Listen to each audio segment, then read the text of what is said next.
Assalomu alaykum elim jurtum, amansızdarбы? Сіздерге кайрылганымдын себеби өтө кыйын кырдаалда турган кезим. Мен ушул Сосновка айылында дачада турам. Мынакей бир жерде бир эже менен байкенин дачасы, бесплатно турам. Сосед деген жок, жанымда мына өзүңүздөр көрүп аткандай.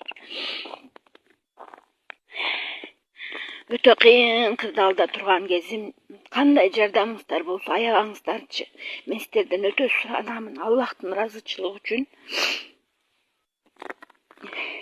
Колуңуздардан эмне жардам келет? Кандай жардам келет? Жардамыңыздарды аябаңыздарчы. Сууну ташып иччимин 2 ай, 3 ай мурун, 4 ай мурун. Анан ушу Кара Балта элинен сурангам, тааныш келиндерим бар болчу. Ошолордон суранып, шлангга алып беришип, тетик дөңдөн шлангга чыгарып, суумду Аллахыма шүгүр чыгарып алдым. İşteyin desem ден соолума байланыштуу иште албай жатам. Балам кичинекей. Өзүм 3 операция болгом. Ушул үйдө турам. Үйдүн акыбалы мондай. Тешиктери көп, аябай бүтөнгө шартым жок. Деп бир нерсе кылып бүтөп алгам. Бир сыйрасын эле. Мына балам 9 ай. Өтө кыйын акыбалда турган кезим. Аябай катуу кырдаалда турам. Жардамыңыздарды аябаңыздарчы, суранам сиздерден. Сиздерге кайрылганымдын себеби ушул болуп атат. 2 баланын энесимин. Бир туугандар өзү менен өздөрүнөн жетпейт, балдарынан жетпейт, сурайын десем алардан. Анан элиме кайрылганым себеби ушул болду. Кандай колуңуздардан эмне жардам келет? Аябаңыздарчы, Аллахтын ыраазычылыгы үчүн суранам, ушунчалык суранам сиздерден. Менден кайтпаса Аллах мага кайтар. Отун суумдан кичине кыйналып турган кезим. Продукта жагынан. Ушул үйдө турам. Ушул өтө ыраазычылыгымды билдирем сиздерден. Жардамыңыздарды аябаңыздарчы.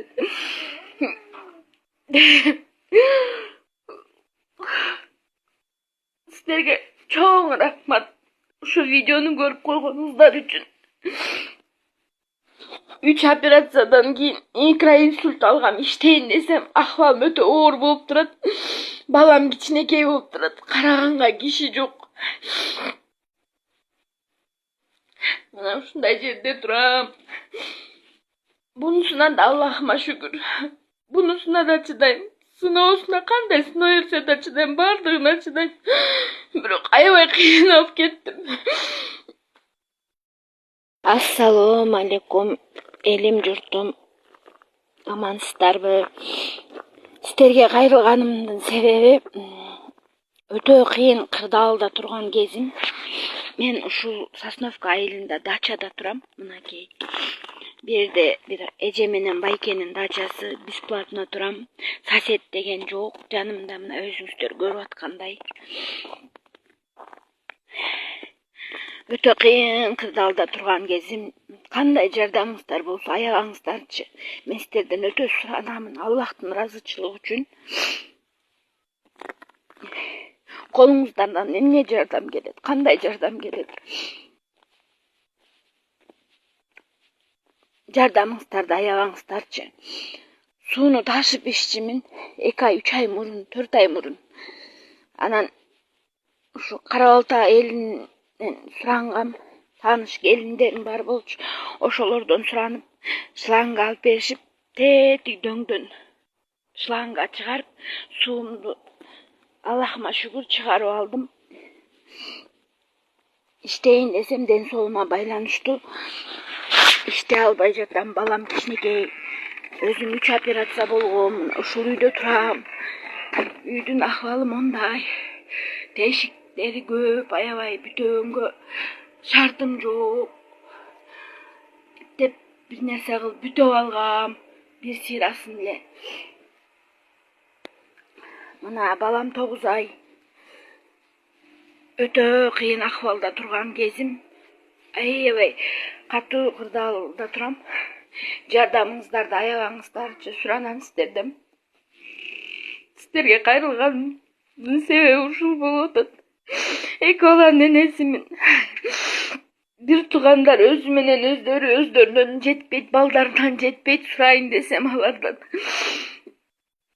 Анан элиме кайрылганым себеби ушул болду. Кандай колуңуздардан эмне жардам келет? Аябыңыздарчы Аллахтын ыраазычылыгы үчүн суранам, ушунчалык суранам сиздерден. Менден кайтпаса Аллах мага кайтар. Отун суумдан кичине кыйналып турган кезим продукта жагынан. Ушул үйдө турам. Ушул өтө ыраазычылыгымды билдирем сиздерден. Жардамыңыздарды аябаңыздарчы.